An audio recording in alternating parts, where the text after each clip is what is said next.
Bismillahirrahmanirrahim. Assalamualaikum warahmatullahi wabarakatuh.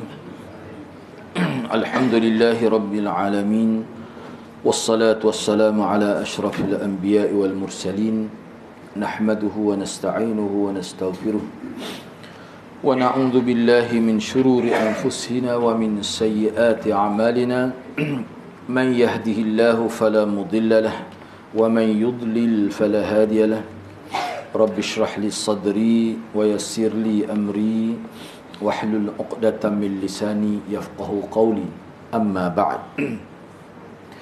Alhamdulillah, bersyukur kepada Allah Subhanahu wa taala kerana pada malam ni dapat kita bersama.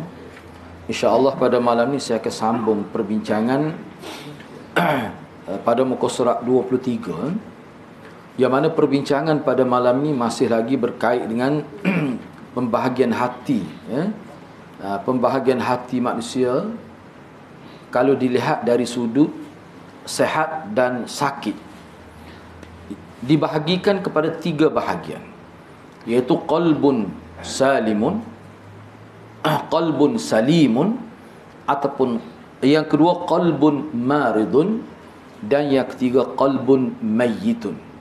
Jadi sambung pada malam ni adalah yang ketiga tu lah, iaitu hati yang mati, pada muka surat 23 tu. Baik, hati seumpama ini yang ni hati yang mati. Jadi hati yang mati ni apa maksudnya? Berdasar kepada kenyataan dalam sesi lepas lah. Maksud hati yang mati ni maknanya dari segi rohani tu, dari segi kerohanian itu, dia hidup lagi. Cumanya hati mati ni maksudnya dari sudut mengenali Allah, dari sudut beribadat kepada Allah, sudah tidak ada. Bahkan hati itu sudah dikuasai sepenuhnya oleh nafsu, oleh syahwat. Itu. Jadi hati itu sudah tidak rasa takut kepada Allah.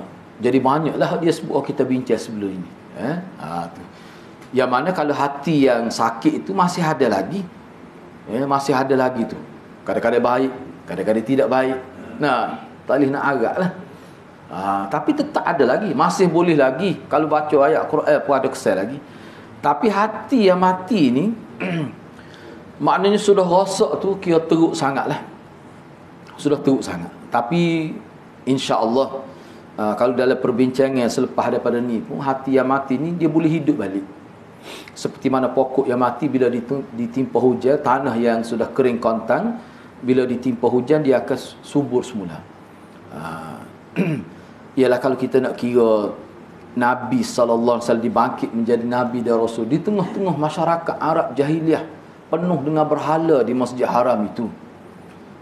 Walaupun kita kata Nabi terpaksa berhijrah, kena cari tanah yang baru untuk medan dakwah, tetapi penduduk Mekah tu selepas tu beriman. Bila pembukaan kota Mekah tu ramai yang beriman.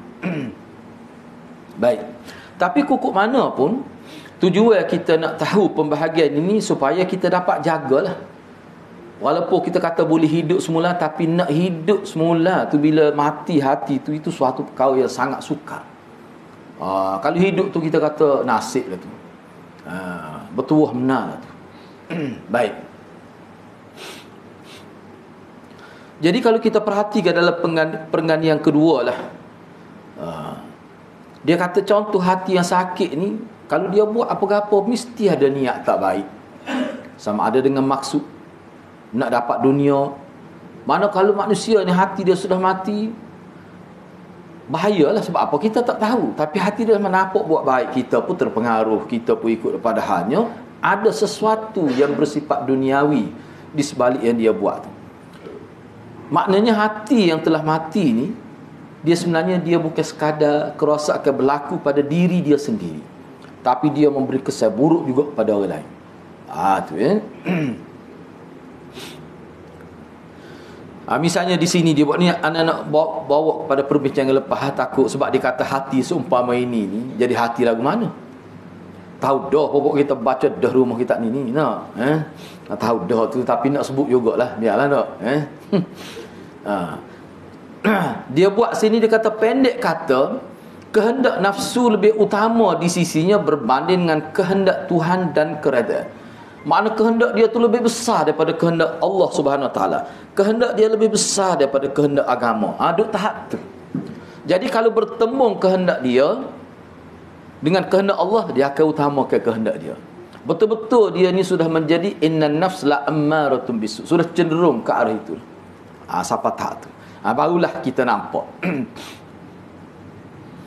Jadi hati seumpama ini, tadilah saya sebut gambaran sebab kita bincang dah sebelum ni. Hati seumpama ini hanya berfikir bagaimana hendak memenuhi tujuan-tujuan duniawi. Dari segi maqasid dia hanya bersifat duniawi saja. Tak berfikir jauh dah. Sedangkan Nabi kata orang Islam ni kena al-kayyis. Kena berfikir melampaui kehidupan dunia ni biar sampai ke akhirat tu orang Islam sebenar. Jadi Nabi kata kalau seseorang dia nak mengarah ke pemikiran dia bila buat sesuatu mikir sampai hari akhirat, mesti dana nafsah. Mesti dia kena tunduk ke nafsu dia. Kalau seseorang itu tidak boleh tunduk ke nafsu dia, Nabi kata tak akan tercapai pemikiran akhirat itu. Pemikiran dia hanya setakat dunia saja. Nabi sebut jelas al-qayyis man dana nafsah wa amila lima ba'dal maut. Mana kalau seseorang ni kalau dia nak latih dia berfikir sehingga ke hari akhirat, dia mesti dana nafsah. Dia kena tundukkan. Dia kena kawal nafsu dia. Jadi nak kawal nafsu ni, kita biasa setara mana? Kalau kita kecil Kelantan, kita ni biasa setara mana dengan nafsu kita? Padahal nafsu kita tu kita lah. Kita kenal ke tidak dia tu? Lagu mana ni sifat nafsu ni? Allah sebut dah innan nafs la ammaratun bisu. Nafsu manusia ni kejadian asal dia tu, dia lebih cenderung pada yang tidak baik. Jadi kalau kita tak kawal pula, mudah bab benda tak molek, mudah menagi. Memang fitrah dia gitu. Apa tu liyabluwakum ayyukum ahsanu amala. Sebab Allah nak uji kita lah tu. Kalau dia buat nafsu kita memang cenderung ke arah baik, tak ada seorang habuk. Baik semua. Tak ada lah orang panggil mujahadah tu. Tajaklah usaha yang disebut sebagai susah payah tu. Apa? Mereka cenderung ke arah baik dia. Yang jadi masalah ni kalau benda tak molek kat, dia mudah benar. Sifat nafsu. Kena kenal lah. Sebab itulah kita kena kawal. Silap sikit lah, yang pergi ku tu selalu. Itu kita kena nafsu tu. Jadi bahagian lagu tu payah tu nak kawal. Sebab tu setengah ulama dalam kitab dia kata, supaya anak kita jak kecil lagi dia cenderung ke arah tak molek. Anak 10 orang seorang je. Jak kecil lagi kecil pelawak. Ambil barang orang. Hak ni lah sebenarnya ujian besar pada bapa. Hak sembilan lagi tu okey lah. Hak ni Hasan ni, hak ni hak jadi buah kepala mak ayah dia tu. Hak seorang ni. Ada berlaku gitu. Siapa mak dia kata, mak dia sebut lah. Sebab anak dia hak ni hak teruk ni ngaji dengan anak. Ngaji Quran. Kita pun serabut.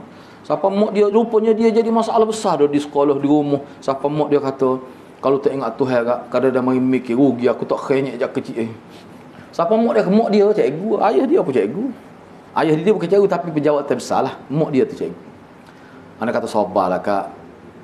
Patut lain tu memang hebat-hebat lah anak dia. Ngaji dengan anak. Masa anak baru-baru kahwin tu kita buka kelas Quran. Anak dia mari sekeluarga mari. Hak lain tu hak ni seorang. Bukan sekat mak dia kita sakit kepala mengajar. Tu. Ni orang panggil ujian tu kan. Sebab ni lah nafsu. Lagu tu liar, jenis liar. Siapa mak dia kata tak tahulah ustaz, kita makan pun makan dia tulah je kata. Ngajar layar serupa je. Kata tu lah ujian Tuhan kata. Kalau Tuhan molek semua tak ada lah dunia ni. Akhirat tu orang panggil surga tu. Memang begitu sifat dia. Kalau Allah punya anak molek belaka, ya bini pula tak molek. Ataupun jiran macam-macam lah. Allah tidak biar hidup manusia senang, tak ada sikit abuk ujian. Itu tidak dunia kalau gitu. Kenapa hal tu? Hak tu kita kecek, hak di luar, hak dalam kita ni nafsu, hak tu dulu nak buat kira. Hak ni lah. Jadi hati seumpama ini kalau dia mikir tak ada dunia, setakat dunia dia mikir. Hak bersifat sementara ni, kena faham boleh. Dia fikirnya bagaimana nak memenuhi kehendak nafsu semata-mata. Mana hak dia nak tu dia akan kira juga biar dapat. Tak kiralah melalui cara yang bagaimana. Apabila diseru ke arah agama Allah, dan diseru ke arah kehidupan akhirat, dia tidak menyahut seruan tersebut. Sebab apa? Sebab hati telah mati. Tidak, maknanya hati dia sudah tidak boleh berinteraksi dengan ulumul wahyi, ilmu wahyu tu. Jadi kehendak dunia yang bercanggah dengan tuntutan syariat sentiasa mencari keredaan dia. Itulah akan memuaskan hati dia. Boleh hati puas. Manakala hawa nafsu membisu dan menulikannya, dan kecuali kepada perkara-perkara batil yang dia kejar-kejarkan. Hak dia duduk rebut hatulah. Tidak diragui lagi bergaul dengan orang-orang yang memiliki hati seumpama ini akan menyebabkan seseorang turut terkena tempias penyakit dia. Jadi maknanya hati yang mati ni, kalau dalam kitab, ana baca kitab dia punya ihya tu, kalau nak baca kena cari hak ada takhrij hadis tu. Kalau tidak susah kita kena cek sesa. Dengan ana tu 5 jilid bahasa Arab lah. Ana tak pasti bahasa Indonesia ada ke tak terjemuh. Sebab ana tu ada dua, ada hak tidak ditakhrij hadis. Jadi kadang-kadang kita bahasa tak Arab kena cari hak ni mudah, dia wadah bawah tu. Jadi 5 jilid. Apa hatilah. Dia wayak sesa hadis. Setiap hadis dia akan buat tubik kenyataan dia. Dalam tu Imam Ghazali sebut hati yang mati ni adalah penyakit. Penyakit. Sebab tu Imam Ghazali buat tajuk khusus, dia panggil illatul qulub. Illatul qulub maknanya penyakit. Ilalul qulub, penyakit-penyakit hati. Dia buat khusus bicara tu. Sini pada juga. Cuma Imam Ghazali tu detail lagi, detail. Waktu di Timnas. Cuma kena beringatlah baca kitab tu. Bergaul dengan orang hak gini, gak kitanya tak kena dia mati hati ni. Moga bagi duduk dalam agak benda tu bersifat abstrak, bukan jenis mati secara fizikal itu tidak. Apa payahlah.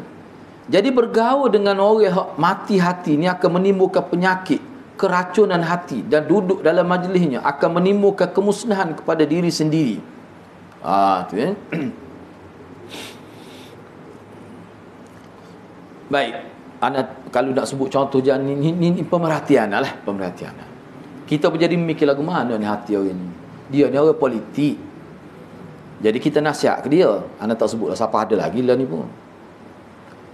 Sebut ana tidak direct, cuma melalui kawan lah. Kata pesan kat dia tu, kecek jangan duduk lepas sangat. Kadang-kadang dia kecek ni kita neng tak ada langsung ni lah akhlak tu. Dia kata mana? Dia kata main politik nak kecek betul gitu kat dia tu. Itu dia jawab. Anda pun dengar kata punah bagus ni. Kalau lagu ni. Maknanya bukan punah, bukan rosak mulut dah tu. Pak dalai tu rosak tu. Dia kata kalau nak kecek betul politik ni kan. Maknanya bagi dia politik ni tak boleh dah kecek sidq. Sedangkan Nabi kata kamu kena sentiasa tegak di atas as-sidq. Sebab as-sidq dia membawa kepada kebajikan, dan gabungan asyik dan bir itu dia bawa kepada syurga. Kan Nabi sebut dalam hadis, berhati-hati dengan dusta. Nabi kata sebab dusta ni dia membawa kepada fujur, iaitu jenayah. Bukan fujur tu, jenayah. Dan gabungan antara dusta dengan jenayah tu dia membawa kepada neraka. Jelas dalam hadis Nabi sebut. Tak ada dah nilai tu. Tu. Tapi anak pun tak kata di hati dia mati, tapi maknanya mungkin dia pergaulan dia tu telah menyebabkan perubahan berat. Baik. Berhubung dengan hati seumpama inilah Allah Subhanahu wa taala berfirman, innal ladzina kafaru sawa'un 'alaihim a anzartahum am lam tunzirhum la yu'minun. Khatamallahu ala qulubihim wa ala sam'ihim wa ala absarihim ghishawah wa lahum 'adzabun 'adzim. Wa minan nasi man yaqulu amanna billahi wa bil yaumil akhir wa ma hum bimu'minin. Yukhadi'una Allah wal ladzina amanu wa ma yakhda'una illa anfusahum wa ma yash'urun. Fi qulubihim marad fazadahumullahu marada walahum adzabun alimun bima kanu yakdzibun. Di ayat ni sebenarnya kalau kita belajar tafsir, dia berkait dengan orang munafik ayat ni. Tak apalah hak kita naknya fi qulubihim marad. Setakat tu hak munafik. Tapi fazadahumullahu marada tu dia panggil lanjutan dia. Baik, kita tengok. Sesungguhnya orang-orang kafir, ni maksudnya orang kafir ni hak tidak akan beriman. Hak pergi kat tahap berat dah ni. Sebab itulah kalau dalam kitab itu dia panggil kafir sini kafir, dia panggil munafik i'tiqadi. Kafir sini kafir munafik. Sebab kafir munafik ni dia berat daripada kafir-kafir biasa. Jadi sesungguhnya orang kafir yang maksudnya yang tidak akan beriman itu sama saja kepada mereka. Sama ada engkau wahai Muhammad, engkau ni makna nabi, memberi amaran peringatan kepada mereka, atau engkau tidak beri amaran, mereka tidak ataupun mereka tetap tidak akan beriman. Maknanya Allah kata setengah-setengah orang kafir ni memang gitu. Ada orang kafir masuk ramai, orang kafir masuk Islam, tapi setengah-setengah orang kafir ni memang dia jenis tidak beriman. Baik. Allah mematerikan atas hati. Mana Allah teri dah hati mereka. Bukan sekadar hati, sumber maklumat untuk sampai ke hati, iaitu pendengaran, penglihatan. Sudah ada penutup. Nak sampai maklumat ke hati guana, dia punya saluran tu Allah tutup dah. Dan bagi mereka pula disediakan azab seksa yang amat berat, yang amat besar. Dan ada di antara manusia, dan di antara manusia ada yang berkata, ni contoh orang ni lah, contoh hak puak ni. Manusia ni maksudnya orang-orang hak tadi, hak Allah teri dah hati dia. Lepas tu sumber maklumat nak sampai ke hati pula ditutup. Tu. Jadi ada di kalangan mereka ni, cuba bayangkan bila Nabi baca ayat ni kepada masyarakat orang puak munafik, kafir munafik tu, dia berasa lagu mana? Dia rasakan ini sebagai satu sindiran yang sangat tajam. Dia kata hebat Muhammad ni, nampak tak ngaji belum, tapi dia kecek kena jantung kita, berat dia tu. Tengok Nabi boleh sebut. Padahal dia tu kemain nak simpan maklumat tu, rahsianya, nak nipu. Tiba-tiba Nabi sebut ada di antara puak-puak Allah teri hati ni, dia kata dia beriman kepada Allah dan kepada hari akhirat. Sebenarnya dia tak beriman. Terasa pokok dia. Enggak, dia duduk sarpan. Dia duduk sarpan. Dia berasa.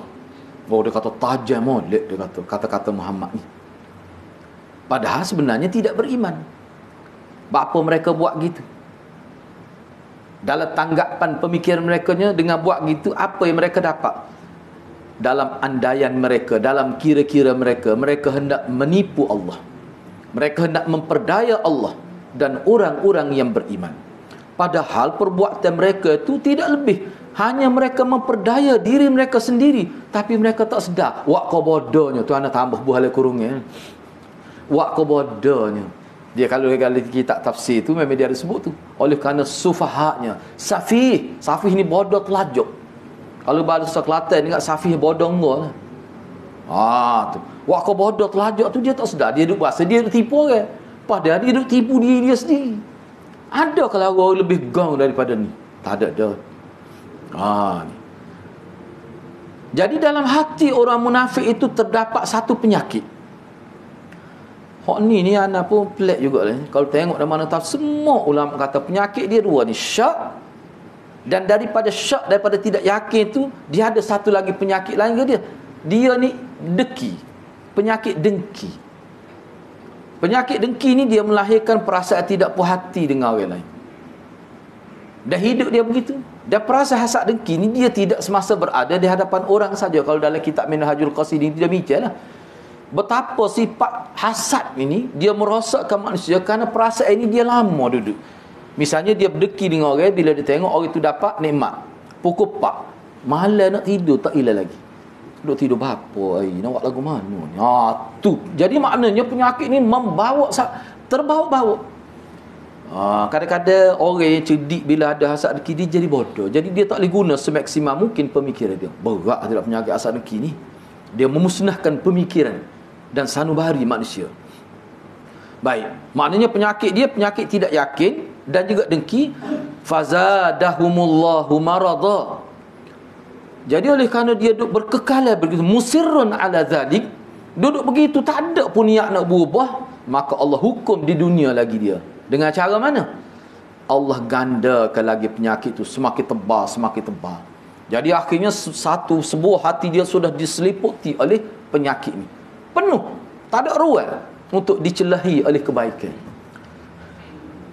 Berat Dan mereka pula akan beroleh azab seksa yang tidak terperi di hari akhirat ni. Di atas dunia tu, saat ni atas dunia. Dengan sebab mereka berdusta dan mendustakan kebenaran. Sebab itulah hukumnya dia berat. Innal munafiqin fid darkil asfali minana. Orang kafir biasa ni mungkin duduk neraka biasa-biasa, tapi hak ni duduk neraka hak asfal, di lantai neraka ni. Dia panggil al-jibt. Dalam cara dia al-jibt. Jibt ni makna lantai neraka. Di lantai itulah dia ada lubang sumber api neraka. Dan jibt tu makna dia ada batu. Bila buka tu panah sangat tu ni. Jadi kalau kita perhatikan hak ni sini dia tidak sebutlah. Sebenarnya hak ni hati orang munafik, dan dia sudah munafik ni pun dia ada peringkat dia. Hak ni munafik hak peringkat teruk sangat ni. Hak peringkat paling dahsyat. Sehingga dia jadi mati dah hati dia. Jadi setengah ulama kata fazadahumullah marad, jadi daripada sakit bila Allah tambah tu jadi mati dah hati dia. Sebab itulah tu ayat kita ni dia buat mari hak ni sini. Mana dia letak ayat ni di bawah hati yang telah mati. Padahalnya ayat ni sesuai juga dengan qalbun maridun. Jadi marid ni, kalau hati yang sakit ni munafik, tapi kalau sampai peringkat dia berkekalan begitu, musirun ala dhalik, berkekalan dengan sifat nifak begitu, sampai satu tahap jadi bertambah, jadi mati. Tu. Ya kita fikir gini mudah. Bayangkan pokok munafik tu lebih kurang 400 orang lebih lah, ada sebut oleh kita. Ketua dia tu Abdullah tu lah. Bayangkan dia duduk di sah depan. Bahkan anda tengok dalam satu riwayat tu, selepas peperangan Uhud tu, pok dia bangun, Abdullah bin Ubay bin Salul. Bila Nabi baca khutbah, dia bangun puji Nabi. Padahal orang tahu belakang dia sabotaj peperangan Uhud tu. Tanpa segan silu, muka tak malu, dia boleh bangun ketika sebelum Nabi baca khutbah, dia kata, dia puji Nabi. Sahabat kacik gigi nak marah. Akhir sekali sahabat tarik dia supaya dia keluar. Nabi tak kata apa. Bencinya sahabat. Tapi dia jenis tak malu, muka tak malu. Dia boleh buat. Padahal tahu belakang dia sahabat peperangan. Daripada 1000 lebih ke, bila dia balik 300 lebih, tinggal 700 tentera Islam. Kan dalam peperangan Uhud nak menghadapi 1500 lebih tentera musuh pada waktu tu. Tapi dia tak malu. Pelik ni, pelik. Lepas tu kata jiwa mati. Kalau siapa tahap ni tak tahulah. Baik. Hati sebegini, cuba kita tengok huraian dia. Hati sebegini mati kerana dia tidak dapat dibantu oleh cahaya akal yang waras. Sebaliknya, hatinya telah dikuasai oleh godaan nafsu atau pujukan nafsu yang membuat-buat. Maknanya nafsu dia ni sudah bermaharajalela. Mana syaitan sudah dapat bertapak dah dalam hati dia. Meskipun orang yang memiliki hati seumpamanya mempunyai akal, namun akal tidak memberi kesan apa-apa kepada hati bagi mengawal tindakan yang dilakukan oleh anggota badan. Macam hati tu, akal, sepatutnya hak ni lah hak jadi pengawal yang mengarahkan tubuh tu. Tapi tak lagi dah, akal pun lemah, terlalu lemah. Ni tahap dia ni. Bahkan akal sudah ditutupi, sudah dihijab, sudah diselubungi. Hak ni kalau dalam ayat surah Baqarah tak ingat, boleh cek semula ayat 83 kau begitulah, boleh tengok semulalah. Dia panggil dosa yang meliputi, bukan dosa biasa. Dia telah diliputi oleh dosa. Cuba perhati dalam Quran berapa kali Allah guna kalimah gitu. Tak silap anak sekali tu ya. Boleh cek semulalah. Siapa ulama kata lagu mana ni? Orang ni telah diliputi oleh dosa, bukan dosa, diliputi. Ibn Abbas kata mana hati dia setelah kita kata menempel dosa sehingga melekat, tak cabut dah dia punya dosa daripada hati dia. Jadi hati tu sudah tertutup tu. Orang lagu ni kalau dalam syarah hadis tu, cara ayat tu lah, tafsir tu dia sebut, ni lah kita nak bincang ni. Mana orang tu dia pergi mana-mana pun dia hanya buat dosa saja. Sebab tu kita tengok setengah orang tu kecek sikit menipu, kecek sikit mengopak, tak ada benda molek kita boleh ambil pada dia. Ada setengah orang Islam kita. Anak siapakah hari ni bila jumpa dia kita teringat lalu, kata tak berubah dah tu. Jak daripada sekolah ada seorang lagu. Ini yang sebut secara umum lah. Tapi sahabat molek dia. Segar pada kita nampaknya. Tapi Kita pergi mana-mana pugup saya, beringat sikit. Tak kamu tak kenal. No, nggu gitu lah kan. Kata tak berubah lagi kau. Berubah apa kau berat dia tu? Anaknya tipu dia apa kali? Oh, parut hati-hati. Gu tu ngapa kau? Kan awak mana? Siapa kali ni? Siapa kau masa Covid itu tak hilang penyakit dia? Saja sebut tu dah. Tapi tak sebut siapa-siapa tu. Tapi mudah-mudahan berubah lah. Mudah-mudahan Allah beri kebaikan kepada dia. Tahu nak jumpa saing-saing kan? Kalau tanya, kalau orang sebut nama dia kan, senyap lalu. Malah nak kecek. Engkau tak boleh nak ngopak kan? Tapi kan, ini kepala tunduklah kau. Tak tahulah, anak pun nak royak tak erti lah. Tapi kita pun jadi, kita pula jadi Allah kalau aku jadi lagu tu. Tak, mana orang bila sebut nama kita, orang tunduk lalu. Apa? Kecek, pelawak. Janji kat Allah tak salah. Tak ada gamuk. Tu ada jenis orang lagu tu. Anak mudah ya, Allah uji dia gitu. Nak kan? Minta jangan Allah uji kita gitu. Tu ya. Nak ayat ni hak kita baca ni ada watak ni dalam ni. Sama ada kita kenal atau tak kenal. Baik. Bahkan akal telah dihijab daripada menjalankan fungsinya yang sebenar dalam membantu hati. Meskipun telah dibincangkan di atas, meskipun telah dibincangkan di atas hati itu, mana pada hati itu adalah, hati itu ketua, kita bincang dah. Kita bincang dah dulu sebenarnya hati itu ketua dan raja dalam tubuh badan manusia. Namun dalam hati supaya ni ia tidak lagi dapat berfungsi dengan baik. Dia kayak kita bincang dah, kayak ulama kata hati dengan akal ni dia sangat rapat. Maknanya hati dengan akal ni dialah sebenarnya yang memandu hidup manusia. Kalau kita kata hati pun dia termasuk dengan akal. Tiba-tiba dua-dua ni dia bergabung, tak mampu lagi nak lawan hati tadi. Orang panggil hati yang telah dirosakkan. Cuba bayangkanlah. Yakni maksud dia potensi-potensi baik yang sepatutnya dikeluarkan oleh akal tu, dan hati tu tak ada, hilang potensi, tak ada. Mana berat telajak tu, dia cuba nak gambarkan dia berat telajak. Yang mana hati tu hakikatnya telah ditakluki oleh nafsu ammarah tu, yang sentiasa menyuruh melakukan keburukan, al-marakibi. Oleh kerana itu tidaklah heran bila mana Allah Subhanahu wa taala mencela hati seumpama ini. Afalam yasiru fil ard fatakuna lahum qulubun ya'qiluna biha aw adhanun yasma'una biha fa innaha la ta'mal absar walakin ta'mal qulubul lati fis sudur. Oleh itu, bukankah ada baiknya mereka mengembara di muka bumi supaya mereka dapat melihat kesan-kesan sejarah mereka yang mereka menjadi orang-orang yang ada hati. Mana kesaksian ni umat-umat dia panggil al-umamul baidah, dia panggil. Kat istilah ulama dia panggil al-umamul baidah. Gi melawat tempat-tempat dulu. Gapo dia kita kata kaum-kaum yang telah dimusnahkan oleh Allah dulu, kaum Ad, Samud dan tempat-tempat kawasan mereka di muka tengok situ. Tu. Lihat bagaimana mereka lebih hebat daripada kamu, tapi Allah hancurkan sehingga tak ada keturunan. Pergi situ. Itu dia panggil al-umamul baidah, istilah dia. Bangsa yang telah pupus di muka dunia. Pergi. Supaya harap-harapnya dengan lihat kesah-kesah itu, mereka menjadi orang-orang yang ada hati, yang dengan hati mereka dapat memahami, atau orang yang ada telinga, dengan telinga tu mereka dapat mendengar. Harap-harap begitulah. Maknanya sejarah tu memberi kesan besar kepada pemikiran manusia. Cuba agak pergi. Takut berubah. Tetapi kalaulah mereka mengembara pun tidak berguna juga. Kalau pergi pun tak berguna juga. Mula-mula suruh pergi, tapi pupuk ni kalau pergi tak ada apa. Apa tu? Kerana keadaannya sebenarnya bukanlah mata kepala yang buta. Bukan mata ni yang buta sebenarnya. Tetapi yang buta adalah mata hati yang duduk dalam dada dia tu. Kalau kita tengok, buat ke dia muhad dalam rasak dah. Punca sebenar, punca kebaikan sudah tak ada.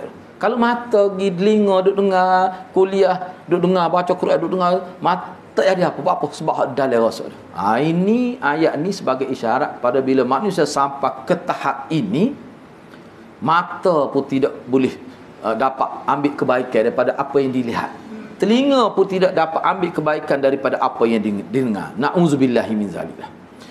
Baik, dalam ayat ini suratul Hajj ayat 46 ini Allah Subhanahu Wa Taala menempelak hati sebegini kerana ia akan membawa tuannya kepada jalan kegelapan. Jadi melakukan berbagai-bagai bentuk maksiat dan dosa. Kesannya ia akan menimbulkan titik-titik hitam yang banyak pada hati sehingga akhirnya hati tenggelam di dalam titik hitam tersebut. Dengan ini hati tersebut menjadi hati yang gelap. Sebab tu Ibn Abbas kata, sifat dosa ni dia melekat, menempel. Dasar pada ayat Quran dalam ayat 83 tak boleh cek semula sekitar itulah. Dan dengan hadis Nabi dia kemukakan menghuraikan ayat itu. Jadi dia kata sifat dosa ni dia menempel. Menempel mana dia lekat. Jadi nak boleh cabut waktu tu bukan perkara mudah lah. Lebih-lebih lagi dia gini istilah musirrun ala dhunub maknanya seseorang itu sudah melakukan dosa, sudah menjadi darah daging. Bila pelaku dosa, buat dosa, melakukan dosa sudah jadi darah daging, kita faham sendirilah lagu mana keadaan. Sebab kita lah kita kata dak. Kita kata hak kita jenis melekat lah. Misalnya kita kata tu tidur pada pagi Jumaat, engkau kita cuti kan pagi Jumaat, biasa pagi Jumaat tidur, engkau kerja dah 5 hari, dah seminggu tidur, jak daripada mula-mula kerja. Bila jadi tibiat dah, dia tak boleh, dia jadi tak boleh. Kerana buat kerja lain pun tak boleh. Apa tu? Sebab tubuh tu sudah jadual, dia jadi jadual, jadi tibiat. Dia panggil jibillah dia. Jibillah mana bila siapa tahu dia jadi lagu tu. Jadi kalau kita nak ubah jadual tu, bila sudah jadi jibillah, kehidupan rutin gitu jadi jibillah, dia jadi sakit kepala macam-macam. Begitulah. Ibarat pada orang yang mana dia sudah hidup musirrun ala zunub, tak pernah bertaubat, bahkan kekal di atas dosa yang sama. Orang lagu ni dia nak keluar daripada hak tu payah. Sebab tu dalam hadis sebut ada setengah-setengah manusia tu bila dia menipu tak berubah, berpuluh-puluh tahun menipu tak berubah, tak bertaubat, siapa satu tak Allah kecap penipu. Dalam hadis sebut bila Allah cak dalam buku dia sebagai bukan kadzab, dia nak keluar daripada kepampuan tu sangat sukar. Sebab tu setengah-setengah orang kita tengok apa tak berubah dia. Mungkin dia sudah sampai tahap tu. Wallahu alam lah. Baik, seterusnya. Kategori hati dilihat dari segi manusia. Sekarang ni tadi kita lihat hati tu dari segi hati tu sendiri. Tadi pembahagian pertiga, qalbun salim, qalbun maridun, qalbun mayyit, itu kita lihat dari sudut hati itu sendiri. Kategori secara umum. Baik, sekarang ni kita nak tengok hati dari sudut Tuhan dia pula. Orang panggil manusia tu. Para sahabat Rasulullah sallallahu alaihi wasallam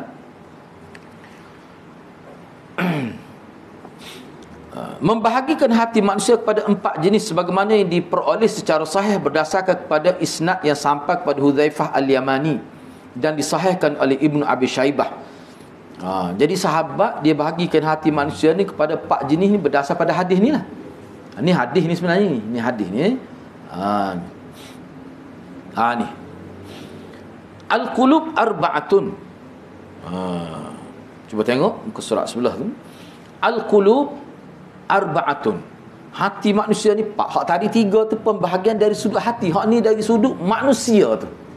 Yang mana setiap manusia ni ada hati dia. Tu.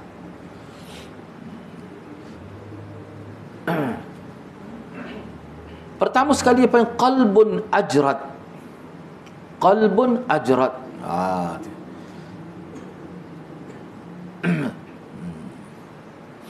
Qalbun ajradu fihi mithlus saraj yuzhiru wa qalbun aghlaf marbutun ala ghilafih. Itu yang kedua. Qalbun aghlaf marbut ala ghilafih. Itu yang kedua. Yang ketiga qalbun mankus. Dan yang keempat qalbun musfah. Maka Nabi Puhurani Nabi sebenarnya. Asalnya Nabi lah, cuma sahabat dia ungkap dengan bahasa dia. Fa ammal qalbul ajrad fa qalbul mu'min sirajuhu fihi nuruhu. Tu qalbun ajrad. Adapun qalbun aghlaf, wa ammal qalbul aghlaf fa qalbul kafir. Yang ketiga, wa ammal qalbul mankus fa qalbul munafiq arafa thumma ankara. Dan yang keempat, wa ammal qalbul musfah qalbun fihi imanun wa nifaqun. Famathalul iman fihi kamathalil baqlah yamudduhal ma' at-tayyib, wa mathalun nifaq fihi kamathalil qurhah yamudduhal qayh wad-dam, fa ayyul maddatain ghalabat 'ala al-ukhra ghalabat 'alayh. Baik. Hati ada 4 jenis. Pertama sekali hati yang bersinar. Qalbun ajrad fi, hati yang bersinar dan bercahaya. Tidak ubah seperti as-siraj, lampu yang yuzhir. As-siraj yuzhir, mana lampu yang bergemerlapan. Ini hati pertama, dia panggil al-qalbun ajrad, bercahayalah. Yang kedua, qalbun aghlaf, mana hati yang tertutup, marbut, dia sebut situ marbut ala ghilafih, yang tertutup dengan ghilaf. Ghilaf ni tutupan. Ghilaf ni mana tutupan. Sebab buku ni, kalau buku ni kan, ni dia panggil ghilaf lah ni. Buku ni ghilaf, dia tutup. Dia panggil ghilaf juga. Jadi ada penutup. Baik. Itu yang kedua. Yang ketiga, hati yang mangkus. Mangkus ni songsan, hak jenis balik, hati balik ni. Hati balik payah ni. Hati songsan. Dan yang ketiga, hati yang licin. Qalbun musfah, hati yang licin. Baik. Hati yang bersinar, dia nak huraikan, hati yang bersinar itu yang dikatakan ajrad, qalbun ajrad itu ialah hati orang-orang beriman. Orang beriman lah. Lepas tu beriman tu tahap dia tu lain pula. Hati orang beriman. Lampu dia mengandungi sinaran. Adapun hati aghlaf, hati yang tertutup itu, hati yang kedua ialah hati orang-orang kafir. Hati yang songsang adalah hati orang munafik yang mengenali sesuatu kebenaran, tapi dia angkara, dia tolak. Dia tahu benar, dia tahu benda ni benar, tapi dia tolak. Hati yang musfah, hati yang licin, ialah hati yang terdapat iman dan juga nifaq. Ada belaka. Iman pun ada, nifaq pun ada. Jadi perumpamaan iman di dalam hati yang keempat ni tidak ubah bagaikan tanaman yang dibekalkan dengan air yang baik. Dan perumpamaan nifaq di dalam ni, hak kita bicara hati yang keempat ni, hak itulah kebanyakan orang Islam ni. Hak mukmin saat itu ialah hak molek sajalah, hak tu ramai juga. Tapi banyak juga orang beriman, orang Islam seperti kita ni ada juga sifat nifaq. Tapi nifaq ni panggil nifaq akhlak lah. Ramah ni, ramanya. Mana dalam dia tu ada juga iman, tapi ada juga nifaq. Jadi Nabi umpamakan orang hati yang keempat ni, musfah ini, bagaikan tanaman yang dibekalkan dengan air yang baik. Dan perumpamaan nifaq dalam hati mereka adalah tidak ubah bagaikan kecederaan atau kudis yang penuh dengan nanah dan darah. Mana-mana bahan yang berjaya mengatasi yang satu lagi, dia yang menguasai hati. Kadang-kadang iman dia tu kuat, iman dia boleh kuasai hati. Sehari dua lepas tu iman ilmu, nifaq pula kuasai. Dia main gitu, berbuk gitu. Sebab tu kita kadang-kadang molek, kadang-kadang tak. Ni orang beriman, orang beriman ni.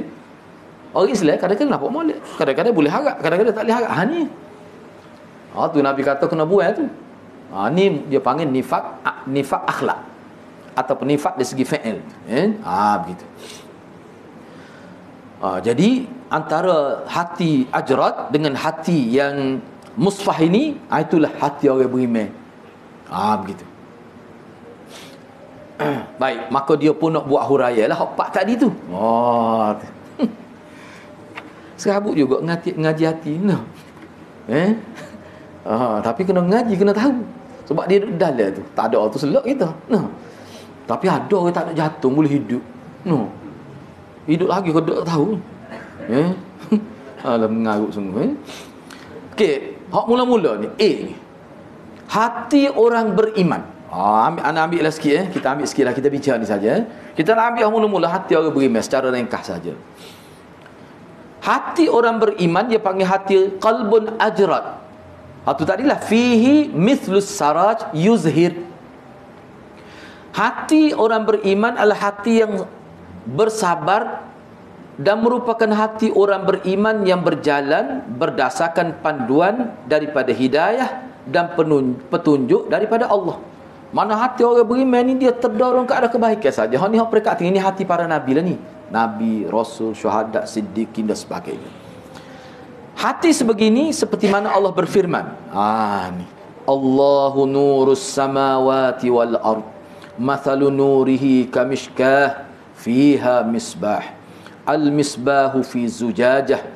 Az-zujajatu ka'annaha kaukab durriyun yuqadu min syajaratin mubarakatin zaitunatin la syarqiyah wala gharbiyah yakadu zaituha yudhi walau lam tamsashu nar nurun ala nur yahdillahu linurihi man yasha wa yadribullahu al-amthala linnas wallahu bikulli syai'in alim.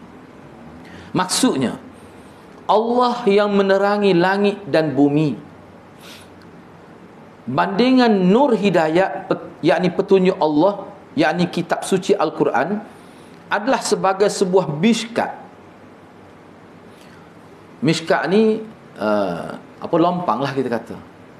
Orang zaman dulu kan, dia nak suruh cahaya tu terpancar ke satu arah, dia dinding tu dia tebuk. Bukan tebuk, dia buat biar jadi melengkung gitu. Supaya kita kata lampu motor ni dia melengkung tu. Jadi bila lampu duduk situ dia akan terpancar ke satu arah lah. Jadi dulu pun dia panggil mishkat lah. Jadi lepas tu di dinding dia buat melengkung tu dia comor minyak zaitun. Bila kena cahaya dia tak pelita dah, lepas tu dia tak cermin pula. Tak sui ditiup angin lah. Cuma adalah sikit supaya boleh keluar tu, tak sui mampu tu. Takut sumbak. Tak ada udara masuk disebut sikit. Jadi bila cahaya tu dia akan terpancar jadi cerah lah. Itu dia panggil mishkat. Mishkat. Baik. Jadi sebuah mishkat yang berisi sebuah lampu, pelita lah, pelita ke lampu hak letak situ. Lampu itu dalam geluk kaca. Kandil. Geluk kaca itu pula jernih terang, laksana bintang yang bersinar cemerlang. Lampu itu dinyalakan dengan minyak dari pokok yang banyak manfaatnya, iaitu pokok zaitun, yang bukan sahaja disinari matahari semasa naiknya matahari, dan bukan sahaja semasa turunnya, tetapi ia sentiasa terdedah kepada matahari. Hampir-hampir minyaknya itu dengan sendirinya memancarkan cahaya bersinar kerana jernih. Nak ayatnya terai minyak zaitun, kalau tidak kena cahaya matahari pun terpancar juga.